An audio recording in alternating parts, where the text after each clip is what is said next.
Musafiratda bolsa,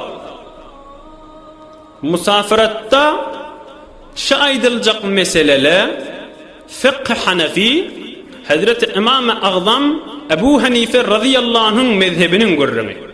Ki biz Türkmenlerin mezhebi fıkh Hanefi'nin görürüne. Eğer musafiratda arada tutmak meşakkati, kıyınçılığı bolmasa tutmak qowy. Aradalyp ağın beklemek qowy.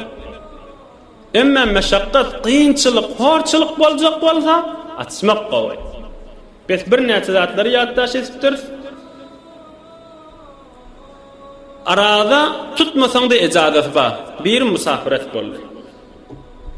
Bir wagtda seläliň öýde ýypsyň. Erti namazyň okypdyrsyň. Sagat 7 evvel stop 7'de terminaldan uğrayacak Teherana ya Maşada ya başka yerik. Bu suratda selalik wagtdan wagt öz owaňdadyň da inni wajipdir agdyň owun beklemek. Inni o ruhsatdan çykagyly sen. Inni hükmän gaýym durmaly. Bir wagt açanyň bilenne keffara yok fakat qaza bar. Keffaran gurruna ahirde geler. İkilenci mesele. Oňana merisçilik we Hudaý Taala tarapdan sowgat gelipdir bir merisçilik.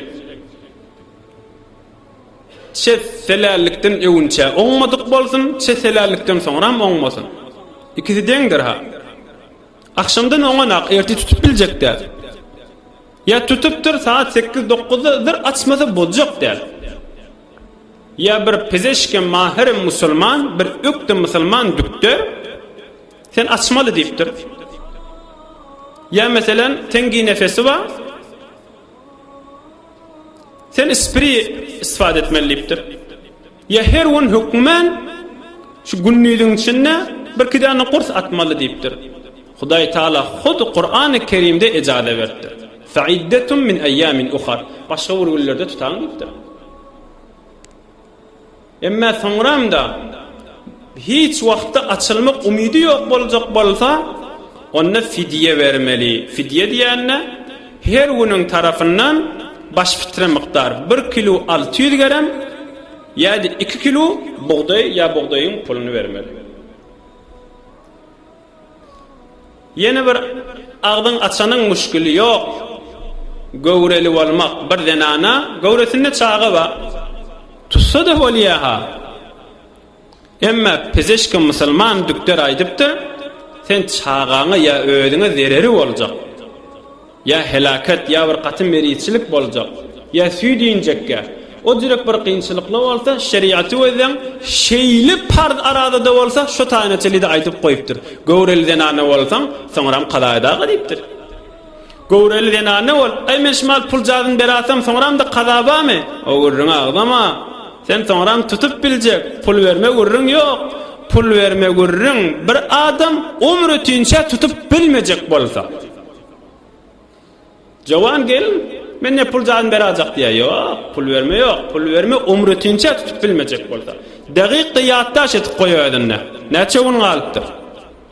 Bir wagt ýatdaş etmändiň. Näçe günden bileňak, onu bilenine uramalydyr.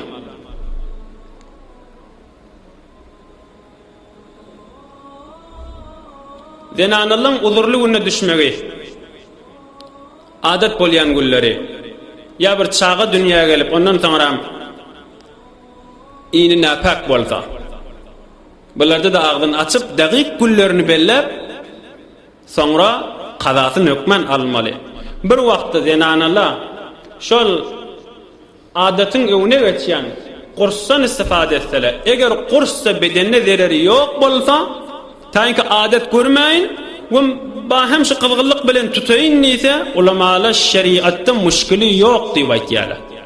Bet adatyň öwüne geçýän kursdan istifade etmek Ramazan aýda. Şu kurssa bedene zereri ýok boljak bolsa, istifadanyň müşkili ýokdur. Ýoksa da soňram qadasyny alamaly. Yaşulymyşdyk 50, 60, 70, 80 zenany erkadan fark etmeýär. Jany sag bolsa hökmen tutmaly 20 ýaşyndaky ýaly. Emma tutup bilenak, soňramda qada alyp biljek däl. Ýaşy 90-80den geçip barýar.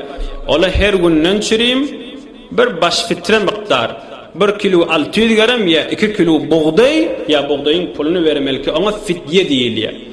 Bir fidyenle yaşlı da tutup bilmeye aradan evveline versen de valya üyüşürüp abasını cem olsun. Her gün ne versen de valya yok üyüşürüp ahırda da versen bolyandır.